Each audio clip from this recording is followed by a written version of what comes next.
कोई पुराने खतियान पे दावा करते हैं, कोई नया खतियान पे दावा करते हैं। ये लोगों को जानना ज़रूरी है कि पुराना खतियान 100 साल पुराना है। आज ज़मीन खरीद रहे हैं तो हो सकता है 10 दिन बाद हमें ज़रूरत पड़े हम बेच दें, लेकिन 50 साल बाद मेरा पोता आके बोलेगा कि वो केवाला मेरे घर में है और उस केवाला से अपना टाइटल लेगा, तो ये भी गलत बात है। तो पहले इसमें गहनता से जांच करने की आवश्यकता है कि अगर आरएस खतियान में किसी अन्य लोगों के नाम से खुल गया है तो वो उसका समाधान अंचल से नहीं है, उसका समाधान टाइटल से है। तो वैसे मामले में वो लोग भी जानकारी रखें कि अगर आरएस खतियान किसी अन्य के नाम से खुल गया है और आरएस खतियानदार का कब्जा है वहाँ पे, तो वो टाइटल से कब्जा तुड़वा के फिर दखल ले सकते हैं। दूसरा ये है कि खतियान खुल गया किसी नाम से, अन्य नाम से, मतलब खतियान मेरे नाम से खुल गया लेकिन मेरा पोजीशन नहीं है, तो वैसे मामले में भी दखल के लिए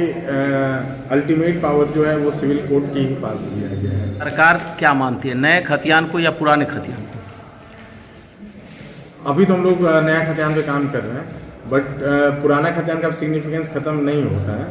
क्योंकि डॉक्ट्रिन ऑफ प्रेसिडेंस एक लीगल टर्म होता है कि जो पहले था वो एब्सोल्यूट ट्रूथ है, उसके बाद संशोधन हुआ, तो एक वो कड़ी जोड़ने की ज़रूरत होती है। अगर कड़ी जुड़ जाता है तो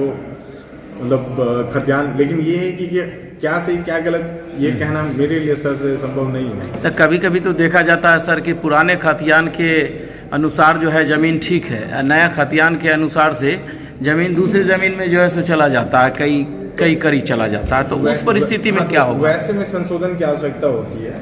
कि किसी मतलब वैसे जो भी अगर विसंगति होती है, तो अगर जैसे दखल पोजीशन है तो उसमें खतियान का संशोधन डीसी लासक के स्तर से हो सकता है। अगर पोजीशन नहीं बनता है तो उसका समाधान फिर टाइटल नहीं है सिविल कोर्ट के पास। आम जनता से क्या अपील करेंगे खास करके इसको लेकर के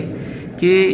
अपने रैयत अपने ज़मीन को किस तरीके से सही कराए ताकि उसके जो उसका जो आने वाला कल है, यानी कि उसका जो बेटा है पोता है, उसे ये दिन न देखना पड़े, उसके लिए क्या करना चाहिए आज ही? सब ये जितने भी मृत व्यक्ति के नाम से जमाबंदी चल रहा है, पहले तो उसको अपडेट करवा लें, और ये है कि जमाबंदी अगर मौखिक बंटवारा है तो उसे लिखित बंटवारा कर लें, और जो भी खरीदार होते हैं जो केवाला करते हैं तो पहले वो खरीदने से पहले ज़मीन का सत्यापन कर लें कि कब्जा किसका है, आसपास में इंक्वायरी कर लें उस ज़मीन की जमाबंदी चलती है या नहीं चलती है, ये सब इंक्वायरी करके ही लें, क्योंकि फिर केवाला ले लेते हैं, फिर बोलते हैं कि ये कब्जा नहीं हो रहा है, ये नहीं हो रहा है। तो